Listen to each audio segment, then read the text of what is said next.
Alrighty, we are back. I am, of course, Tony Toon, the Walrus. And I am Leanne Palmer, the Fairy. Yay! Yee! That was Sparkles, by the way. Sparkle. I just need a nice iceberg to sleep on for the rest of eternity. That can be arranged. We can send you to Antarctica if you want. Walruses aren't in Antarctica. That's a common misconception. Well, it would still give you a nice large iceberg to sleep on for the rest of your life.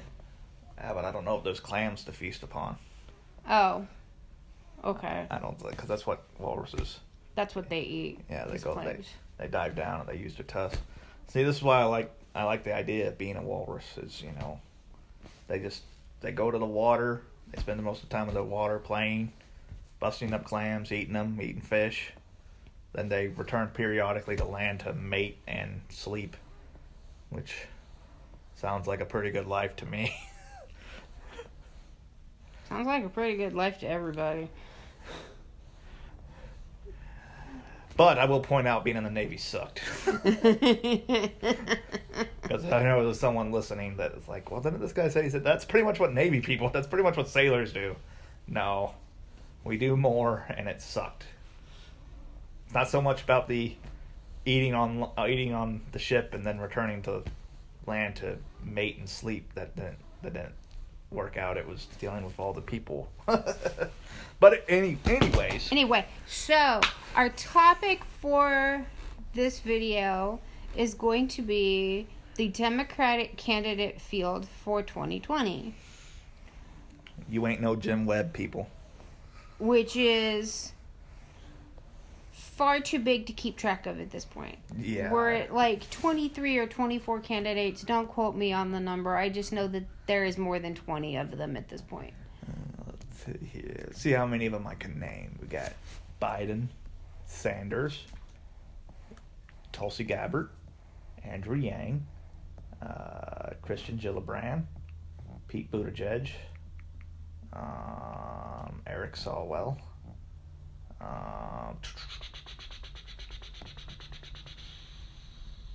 Okay, yeah. Yeah, see, he could. All right. I know if someone said their name, I'd probably know who they are.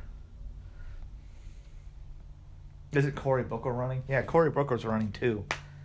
Oh, Elizabeth Warren. Okay. Mm. Let's see if we can pull this up. I just had to Google this, people. Yeah. Because that's how many there are. There are 24 candidates already in the race as of May 20th. Had so far, and I'm not sure what order this article is listing them in. Michael Benet, who is 54. Joe Biden at 76. And those are ages. Bill de Blasio, who is 58. God. Cory Booker, who is 49. Nope. Steve Bullock, who is 53. I have no idea who that is. Pete Buttigieg, forgive me, I can't pronounce that. Started out strong, but then turned to dividing us by sexual orientation. 37. Mm-hmm. Julian Castro at the age of 44. Nope. John Delaney at the age of 56. I don't know who that is. Tulsi Gabbard at the age of 38. A little bit too left wing, but I like her anti-war stance. Christian Gillibrand at 52. Gay rights. Did you see that video? No, I haven't yet. Oh my God, that's cringy. Mike Gravel at 89. I think I remember that name. I think he's going in there to just fuck with him. In which case I'm behind. Kamala Harris, who is 54. No, thank you. John Hickenlooper. I've heard the name, but I can't remember. Is 67. Oh, that's the guy who got booed. California. Yeah. Jay Inslee at 68. No idea. Amy Klobuchar? Klobuchar It's Klobuchar. Klobuchar I've heard the name. I can't put the name is face to it. 58. I know who she is, but I don't know who she is. Wayne Messam No idea. at 44. He's out of Florida. Seth Moulton No idea. is 40. No idea. Beto O'Rourke Beta. is 46. No, thank you. Hard pass. Tim Ryan is 45. I've heard the name, but I can't place the name. Bernie Sanders is 77. Democrat socialism is still socialism. Eric Swalwell at 38. Threatened to use nuclear weapons on the American people. Elizabeth Warren is 69. Race baiter. Well, I am just trying to give a list of all of these. I'm not looking for side comments yet. I'm putting comments on there. Marianne Williamson is 66. No idea who that is. Andrew Yang at 44. Not sold on UBI, but he argues it very well. Okay, that is all of them as of this article that I am looking at right now. Mm-hmm.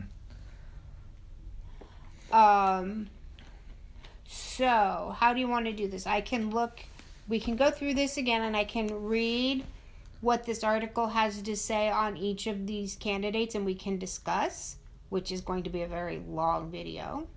I think we should just stick to the highlights. Bernie Sanders, Elizabeth Warren, Joe Biden. I do want to talk about Tulsi Gabbard and Andrew Yang because those are the only two I kind of have respect for. And Beto O'Rourke has gotten some coverage, and of course we should talk about Buttigieg because he's our local. Oh yeah. So I guess we just start with the leader and probably who is going to be the nominee, Joe Biden. Okay. Would you like me to read what this article has to say about Joe Biden? They have a lot to say about Joe Biden. I think we all know. He was Barack Obama's vice president for 8 years. And was pretty quiet from what I remember. Yeah. And they didn't put him out into the limelight as much as some vice presidents. Because which is literally what you want from a vice president. You want him to be in the background. Right. But unfortunately, he's in the background grabbing kids. I did not know that. I'd heard something about that, but have they actually proven that? No. He's not a pedophile but he's very touchy-feely. You've seen the pictures, right? Right. Creepy Joe. That was the joke. He's in the back. He does a good job being in the background, but the problem is that he's in the background inappropriately touching someone. Right. Well, I mean, I remember all of the Obama-Biden memes. Yeah. Which were hilarious during the Trump campaign. Yeah, some of them were pretty funny. I loved reading those. My favorite thing about that was reading it, laughing my tush off, and then showing my roommate just to see his reaction, because 9 times out of 10 he'd just kind of roll his eyes and be like, no. And which just made it funnier to me, was to watch his reaction. But no, I think his biggest strength is Obama nostalgia. Yeah. And I don't think that's going to work. I think that plays to a not a small crowd, but that does not play to the majority of the country. I think most people now, even if they liked Obama, realize he wasn't a very good president.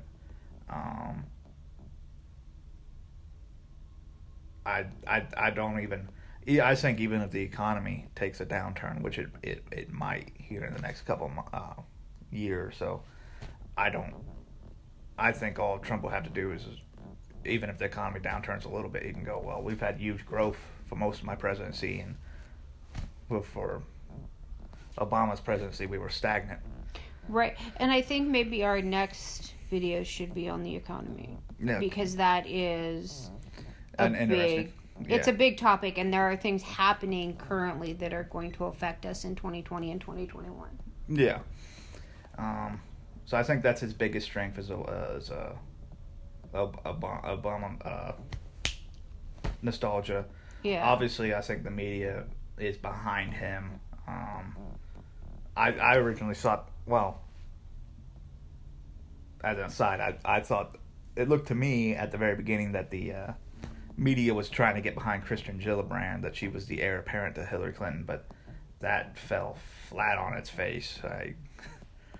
Not too surprised. I mean, woman has the charisma of a stick, but yeah. I think Trump's going to win 2020. I'm not as confident as I was in 2016. If you listen to the video, if I had been thinking about it, I would have went to Vegas. But I'm fairly confident Trump's going to win 2020. Trump, Biden, I think Trump wins. Mm-hmm. But I think at this point, my biggest issue with both of them in 2020 is their age. And I'm not trying to be discriminatory by any means.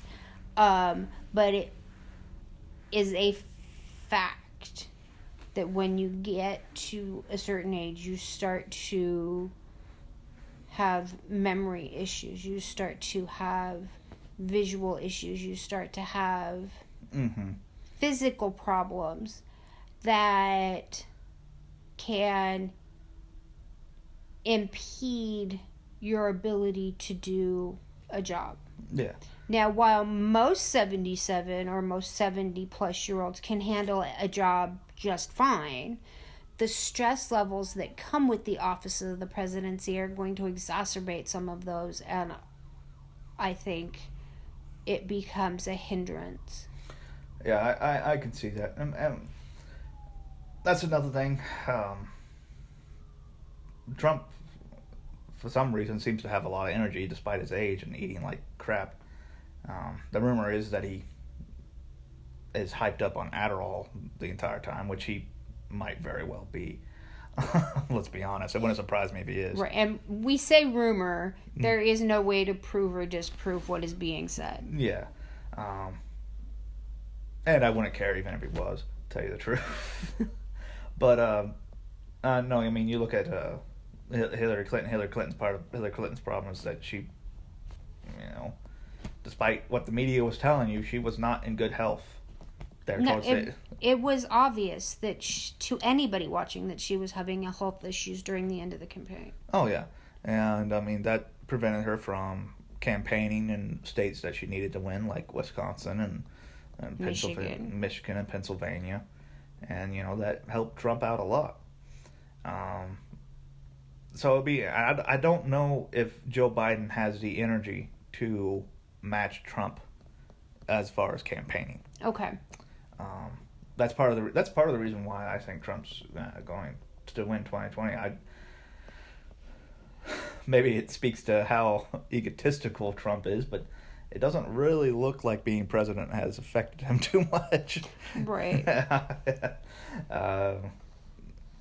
Which is both. Well, if you look at him, you can see where it has aged him rather quickly, but you can see that in all of our former presidents. Yeah. And so that's my basic thoughts on Joe Biden. He already bent the knee to the progressive wing. He gave that speech last night in Iowa. I didn't listen to all of it, but just divisive, racial undertones. Not very impressed. So yeah, that's what I gotta say about Biden. I don't really have much to say. Yeah. I will be perfectly honest with the size of the Democratic field right now, in the primaries. It has been too much to keep up with, and I haven't been paying attention. No, I understand that. Like I think as we get closer to the elections, as we get through some of the through some of the actual primaries and caucuses, and the field is narrowed down a little bit, it'll be easier for me to actually listen to what each of the front runners have to say. Yeah, no one's gonna drop out to after Iowa. Even if probably a lot of them realize they're not gonna maybe even get on the debate stage, but they're doing it to raise their profile, which is what a lot of people did in 2016 on the Republican side, which may be what Trump was originally doing, but then he realized he could win. No. Yeah, a lot of them will drop out after Iowa, though a lot of them. But it does look like Biden's going to be the nominee, unless something crazy happens, which it might. I don't follow it enough. I don't think Bernie Sanders. Just moving. I don't think Bernie Sanders can take the nomination. I don't see that either. Yeah. Socialism is not good. Yeah. And it's really going to be the younger generations, like Gen Y, I think is what they're calling them. The 18 to 22 year olds that are voting for their first time. And the freaking millennials. And Ugh, yeah, some of the younger millennials who think that socialism is a good thing, but that's basically Bernie Sanders' platform. Yeah. Is Medicaid for all and a UBI and a redistribution of wealth, which is socialism. And we have seen what socialism does to countries. Look at Venezuela. Look at some of these countries. And I know the argument is, but they're not the U.S. They're doing it wrong. On paper, it looks good. In practice, it's not so much. Yeah, and not to me. I always take issue with that. The argument that in paper it looks good. I always take issue with that because that is implying that maybe there's a moral undertone to it, and I don't agree with that. I don't think there's anything moral about seizing people's property. I'm not necessarily talking about seizing people's... Okay, in a small... I think socialism where everybody helps everybody else, in a smaller community, could work. Oh, yeah, where, that's what our churches are supposed to be. They're supposed to be something, but... but on a national level... No. It doesn't work, and that's where I come up with, on paper it looks good, but it doesn't necessarily work on a national level. Yeah, and I mean, let's just call it what it is. I mean, it's a communism light, and obviously, I'll say this: how do I want to word it? In every ideology, especially an ideology that has persisted for so long, there is always something that is true. Because if there was nothing that was true, it wouldn't speak to anyone. Right. So with communism, they talk about with the Communist Manifesto, which I have read, they talk about one thing that is true, and that is we are seeing the effects of globalization.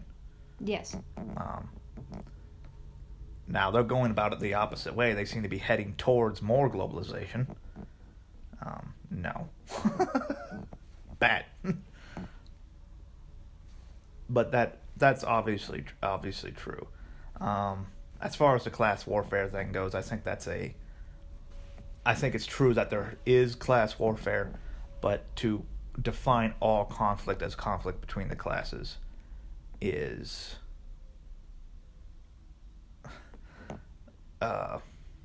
bias. Not giving religion and power and racism enough credit. Right, yeah. Like I said, there's some bias in the statement that all conflict is class related. Yeah. Or class warfare. And as far as the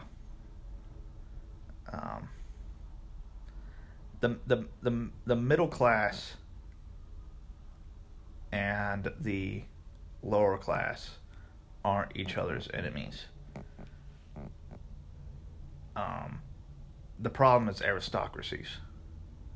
When you're talking about class warfare, and we're seeing part of that. We're seeing part of that right now with the media. The media has kind of become an aristocracy, and the social elites. I would use the term oligarchy over aristocracy. That may be, for our situation, maybe more fair, but yeah, and because an aristocrat implies a reason to exist, like. Well, in an aristocracy, you're looking at something like England, where you have a royal family and everybody you rule and you hold your positions based on your family line. Yeah. And while there is some of that to an extent here in the U.S., and I think we'll touch on that later. Yeah. I think it's more of an oligarchy where the corporations who own the businesses, who own the media, who own... And that goes into a lot of things. Healthcare, right. Tech censorship. Right. Is really what we're having the issue with. Yeah. So that's why I would use the term oligarchy rather than aristocracy. Yeah. And the other point I was going to make is... we see this a little bit with, I think Carl Benjamin, Sargon of Akkad, is correct when he talks about this, as social justice has become this, if you kind of twist the Communist Manifesto's terms, social justice has become a bourgeois, middle-class morality that they try to impose on everyone else, and everyone else is saying... Go puck yourself. To the extent, but getting back to Bernie Sanders, no, I don't. I know a lot of people love Bernie Sanders, and especially young people, and no, but do some research. Yes, please. On socialism. Look at Venezuela. Look at the former USSR. Look at... For the love of God, watch Chernobyl. I haven't watched it yet, but that's... I have. I've watched the entire series. I'm going to go through and watch it again. And, oh my gosh, that was such a good series. Not only did it get into what happened at the plant, but why it happened. And that's what I've heard, and I've seen bits and pieces, and it looks really good, and it looks like it really explains. It did. Like, I was sitting there watching that going, well, no wonder it went kaboom. Yeah. You want a good look at what happens when you have socialism, when you have communism, when you have these things in place. Yeah. Watch Chernobyl. Yeah. And that is what will happen. Yeah. And by the way, fascism is just honest socialism. So be on the lookout for that. But well, the point I was trying to make with Bernie Sanders is I know a lot of people says that he got screwed out of the 2016 Democrat primary. And it's true that there was collusion with Donna Brazile and the media and all that stuff. But it looks to me like he would have lost anyway to Hillary Clinton, which begs the question, why the hell did she do it? Well, okay, so here's the thing. Whether he would have won against Hillary or not, I don't think he would have won against Trump. Well, I don't think so either. And I don't think he won against Hillary Clinton, even if you take out the superdelegates. I think in total she still ended up with like 60% of the vote. So, and he wasn't going to win. And that's why I don't think he's going to win the Democrat primary. He doesn't have the base support. One thing I will say is one of the theories I had, and it's kind of looking like it's going to be the opposite way, is, very similar to Trump. Trump came in, he polled at 10 to 15%, but there were 17 people. So that was enough to win. And then when people dropped out, he picked up a little bit more support, a little bit more support, a little bit more support. So I thought, well, Bernie Sanders is going to get 20% of the vote, roughly. That may be enough to win the primaries because the vote's just going to be so divided. But what has happened is you have the establishment Democrat with Biden taking about 30-40% of the vote, what it looks like. And the quote-unquote progressive socialist wing with Elizabeth Warren, Bernie Sanders, have split their own vote so much that unless a bunch of them drop out and consolidate around a candidate quickly, the establishment candidate's going to win because he's going to have he's only going to get 30% of the vote. Like, criticism of Trump got, it's like, he only got 30% of the vote. Yeah, there were 17 freaking people. Right. The next highest one was got 20%. He won. But it's okay. Yeah, but yeah, I don't like how people have embraced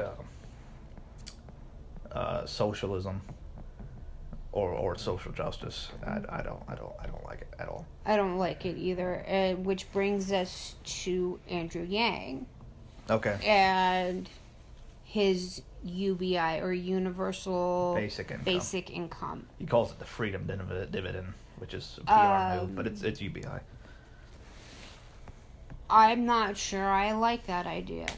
And this is why. Because if you're giving people money, however much, say, I'm not sure what his exact proposal was. It's $1,000 a month. $1,000 okay, a month. $1,000 a month. $1,000 a month is right now poverty level. Poverty level, but livable. Mm-hmm. And that takes into account sharing your rent with another person. Mm-hmm. And spending roughly about $50 a week in groceries. So we're not talking like living on the hog and, like living like the ballers do. Mm-hmm. We're talking livable, survivable. Yeah. But so if you give people an income like that, it doesn't give them an incentive to go find a job. It doesn't give them the incentive to go and better themselves. Yeah. And that's my issue with it. Yeah. Well, I mean, I'll fully admit this is one of the reasons why I'm not sold on it. 18-year-old Tony, here's $1,000 a month. Okay, well, I'm going to get a crappy apartment with my friends, and we're going to sit around, we're going to pull money, and we're going to sit around and play video games all day. Right. Because, I'm not going to lie. That's what I would have done. And, and as far as he argues that automation is replacing all these jobs. And it's true, automation is coming. People are right when they say automation is a bigger problem than the illegal immigration. as far as undercutting wages and replacing jobs. But new jobs will come to replace it. People will find a way. They will. They will find other ways to make money. Whether that's cottage industry or whatever. So I'm not sold on UBI. I think it's kind of fear mongering. This talk about automation is kind of like, the example I like to use is a bunch of clerics for the church getting together and smashing printing presses because they were putting them out of jobs. Things change. The printing press came along. Okay, it put the clerics out of a job that transcribed books, but then more people wrote books. Yeah. More people wrote books, more people bought books, more people published books. It created more jobs in the end. This is true. However, if you will allow me, go ahead. On the flip side, you have the loss of the lower income jobs. True. Because already you see automation at McDonald's where I can walk up to a kiosk and put my order in through a touch screen and never have to go to the counter. I get a number and then somebody... And they bring the food to you. And they bring the food to me. It's nice. So, where does that stop? Does... At some point it's gonna be a robot delivering the food. I go to the kiosk, I put my order in through the touch screen, and then a robot brings me my food. Well, that's where we lose a lot of jobs, and that's where I start to have the issue, because those jobs, the fast food jobs, the entry level jobs, those are the jobs where kids are supposed to have their first jobs. Yeah. Where they're supposed to start learning a work ethic, where they're supposed to get their first incomes and learn about financial responsibility and going to work every day, and then work up into better jobs from there. So if you take those jobs away from our teenagers, where do they go to get that experience? Well... I'm not saying that to support a UBI, but we have to really think about what happens to those jobs that get replaced through automation. Yeah, and that is a problem that's been going on for a while. And you can make an argument that's part of the problem is a lot of these kids don't get their first job until after college or whatever, and they're not really, and then they're shouldered with debt, and that goes into a lot of problems. That's a whole other video to talk about. Yeah, but yeah, and one thing that I'll give him, I think this is probably his best argument, and he was talking about disability and how soul crushing it is to get on disability.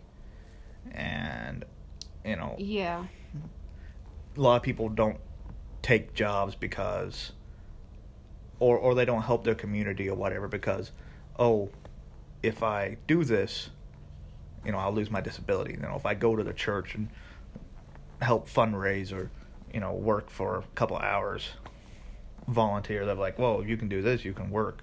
So they take away their disability, and it's like, yeah, I could work that day. And that's the reason why I did it, but I can't work 40 hours a week. Right. Speaking from experience, because I am currently going through the system, it can be devastating. Absolutely devastating. Because it takes, from your first application, can take 90 days to process. And only 10% of those get approved. So then you reapply for reconsideration. Of those, less than 5% get approved. And so then the next step is to apply for a hearing before an administrative judge. Right now, I was told when I applied for my administrative hearing to expect a 12 to 18 month wait just to get in front of a judge. Now that is a total of close to 2 years, 2 to 3 years. Some states it's longer, some states it's shorter. Where you have no income. None. Yeah. And I've been very lucky. I've been able to get insurance through the state of Indiana, which helps with my medical coverage. Our HIP program is very good. Yes. Which helps with my insurance coverage, which helps with me being able to go see the doctors I need to see, which pays for the medications that I take. But going through the process to get disability is devastating. I might not be able to... Okay, so I can sit here and talk to you guys and talk with Tony with the recorder going, but I can't go to the local McDonald's and lift a 50-pound box. I can't go to the local gas station and stand on my feet for 8 hours. And there's the difference. But I do find ways to give back to the community. And a lot of people who go through this process end up fighting depression. They end up fighting anxiety. They end up fighting all of these mental illnesses simply because they had to go through the process to get disability for a physical thing, and then they add the mental issues on top of that. Yeah, no. And part of the reason why it's so rough now is because it was abused so much. And that's the problem with any social program, is that it will get abused. But anyway, that's UBI Andrew Yang. I really don't have a lot to say about the other candidates. Well, I like Tulsi Gabbard. She's a little bit too left wing for me, but she does seem to. My big thing is I do think the House will vote to impeach Trump at some point. If it goes to the Senate, and if she votes yes on impeachment, I'm going to be done with her. But if she votes no, then that will really cement my respect for her. And she's very anti-war. I think if she got the nomination, because she's so anti-war and there is such a strong anti-war sentiment, that she could actually challenge Trump, because that's one thing you can challenge Trump on, is he hasn't done as much to end the wars as I would like. Although in Afghanistan, I do think the troop increases more to try to force a treaty with the Taliban. You can give him credit for smashing ISIS, but you look at Yemen, don't really like that, and Libya pisses me off because that goes into a lot of reasons, but we destroyed that state. Now there's slave markets. Now we have a moral obligation to take care of that problem. I know people don't want to hear that, but we do. That goes into the Iraq War and the overall plan of the Iraq War, but I won't get into that right now. And as far as Elizabeth Warren goes, I think she's a race baiter. That's really all I have to say about the rest of them. Yeah, I don't, like I said, there's too many of them for me to keep up with, and every day I hear, hey, look, somebody new is running for, some new Democrat is running for president. I honestly think I'm going to wait until after the first couple of primaries run, when the field shrinks a little bit, and really take my time on those that honestly have a chance at getting the Democratic nomination. It's going to be, and then look at it from there. It's going to be Biden, Elizabeth Warren, or Sanders. Those are those three, from what I've seen. I don't think there's a dark horse candidate yet. Depends what happens in the debate stage. I guess Pete Buttigieg, he's the local guy. Yeah. I'm not a big fan of gentrification. I kind of saw what it did to, when I was up in Muncie, they gentrified the village, the area to kind of like the bar area right next to the campus. And yeah, it was kind of run down. Yeah, it was kind of seedy, but it had its charm. There were nice businesses there. They tore down a bunch of buildings, built these huge apartments that no one can really afford. Put in a club there. All the preppy kids wanted to go to the club. Took the business away from all the cool bars. All the cool bars closed. Now, it's kind of lame. So I've seen what gentrification does. He started out okay, but then he attacked Pence for no reason on the basis of sexuality, trying to divide us along that line. Not happy with it, so yeah, not really impressed with him. Okay. Yeah, that's all I have to say. You got anything to add? I don't have anything to add. All right, guys. All right, so till next time, like, subscribe, hit the notification button. That helps not only us, but do that for all of the YouTube creators that you watch and or listen to. Yep. And if you have questions, comments, or topic suggestions, leave them in the comments below. All righty. I think that's all we got. That's it. All right. Till next time. Bye-bye, everybody.